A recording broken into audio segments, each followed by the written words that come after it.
There's an indie fighting game being developed by Luima Murillo, where you can play as knockoff toy versions of characters from popular franchises like He-Man. Now, the sure reason as to why they're knockoff toy versions instead is because you gotta have permission to use trademarked characters in your video game, and for that you need one hell of a budget to pull it off, so this is the safest way to get your project done if it's independent. Now, the focus here is on the concept of this fighting game. Toy versions of popular franchises is what we'd be seeing here if this gets support from a corporate gaming company, because I want to see this come to life.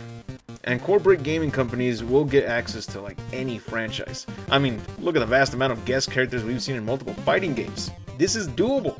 And this right here, this trailer, this is a beauty. The creator doing this fantastic job. But let's pretend that this developer has permission to use any character from any franchise. That's a lot of power. But if you ask me, I would love to see actual toy versions that us 90s kids grew up with. Let's take a look at some examples, shall we? I'm sure everyone that grew up in the 90s remember all of these toys, regardless of whether you owned them because friends always had the toys that you didn't. But I think the Teenage Mutant Ninja Turtles figures were an exception because everybody had at least one of these. And seeing these particular turtle figures in a fighting game, that'd be sweet. Especially if their alternate costumes were some of their costume toy versions as well. Transformers and Beast Wars figures must be included. Choose a couple characters from both sides. I mean, I was a Beast Wars fan, the animated show. I'd like to see the Transmetal versions of Megatron and Optimus. Ghostbusters figures were pretty creative. Maybe their stage could be in front of the Ghostbusters building, the toy version. Even surrounded by the ghost figures, since they too have some creative ways of becoming moving objects. All these displayed within a bedroom. Batman figures came with their own theme, like Scuba Batman, Parachuting Batman, Ninja Robin. They came up with everything here. I don't think they even ever used any of these items or weapons or costumes in the animated series. But kids don't care. If the toy looks cool and includes their own gadgets, they'll have a fun time with it for sure. There are other products I didn't grow up with, like G.I. Joe, He-Man, Barbie of course, Bionicle, except for the ones sold at Mickey D's, or Street Sharks. I don't know where that show aired at the time, but the toys looked awesome. I don't get how Teenage Mutant Ninja Turtles succeeded when Street Sharks are very similar to its concept. It's definitely a rip-off of TMNT since everyone wanted to copy the success of the most popular toy series, but I think they did an excellent job with the character designs. I mean, look at these toys. I have no idea who they are, but they're just as cool and creative as the mutant characters you'd find in the TMNT series. And since we're talking about a toy fighting game, why not include Woody and Buzz from Toy Story, right?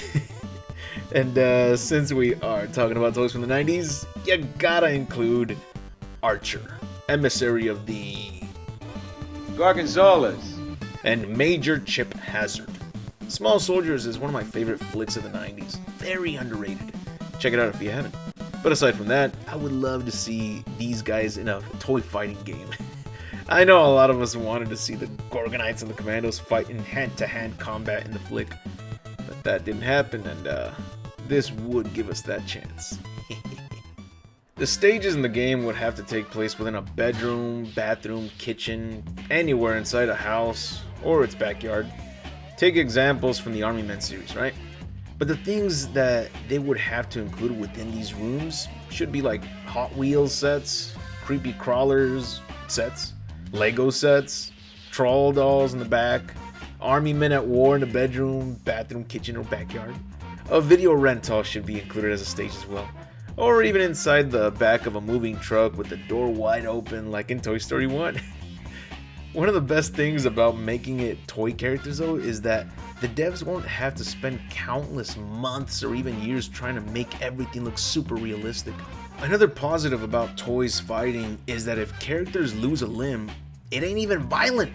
It's just battle damage if anything. They're just toys. You know, speaking of toy characters falling apart, now we can't have a toy fighting game without Action League Now. That was one of my favorite side shows within Kablam. That was my favorite show from Nickelodeon as a kid, and I always had to be like running home after school to try and catch it on TV, because I would also record it on VHS tapes and it would appear the moment I got out of school, so I would have to haul ass. To summarize my love for it, I dig the fact that everything in that show was practical in Action League now. These hero toys are very flawed, they constantly lose and sometimes win.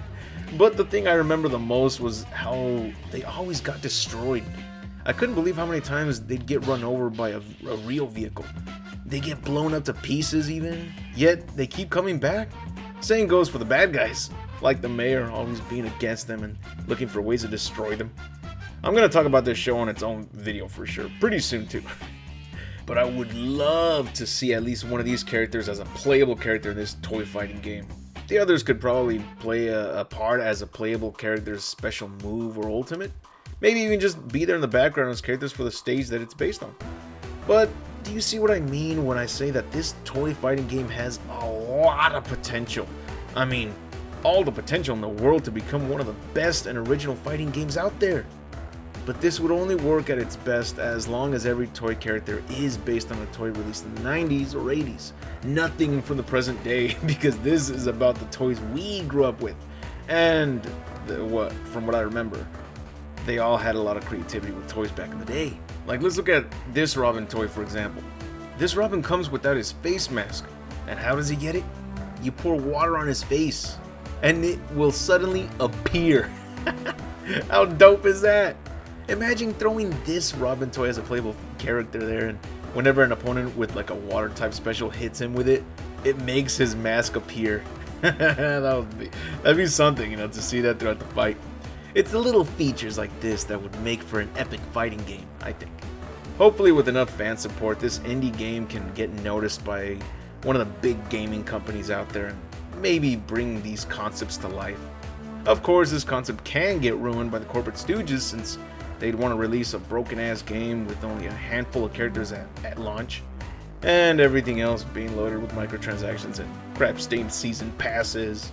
They'd likely also throw in only toys that are currently releasing because that's more profitable. But assuming that this doesn't happen, well, that's pretty good, right? Because the beauty about this project would be that we're reliving the days when we were kids and had these toys to play with. So nostalgia definitely plays a huge part in this, but for once I'm embracing it. Let me know what you think about this game. Go show some love to the developer. The link is on the description. Hit the like on this video so that the algorithm notices and starts sending some traffic that way. And with that said, that's it for the video. There are new videos every Monday and Friday and live streams on Wednesdays and Sundays. Join the Patreon or channel membership to help support the channel. There's also plenty of merch if you'd like to show your support another way. Besides that, thank you all for taking the time to watch this video, and if you truly enjoyed it, be sure to leave a like and subscribe if you want to see more content from this jabroni. I cover lore videos, facts, movies, and game reviews, all based on my favorite franchises such as Resident Evil, The King of Fighters, Mortal Kombat, Celebrity Deathmatch, The Mask, Dragon Ball, The Terminator, TMNT, and more. I'd like to give a very special thanks to all my Patreon supporters. This video is for you, and I hope you like seeing your name at the end credits of this video. And if you too would like to see your name at the end of a new vid, be sure to join my Patreon where you also get to receive exclusive videos and updates such as new art panels for my Resident Evil Outbreak comic that I'm working on. Anyways, I'll see you all in the next video, and remember to have an awesome day.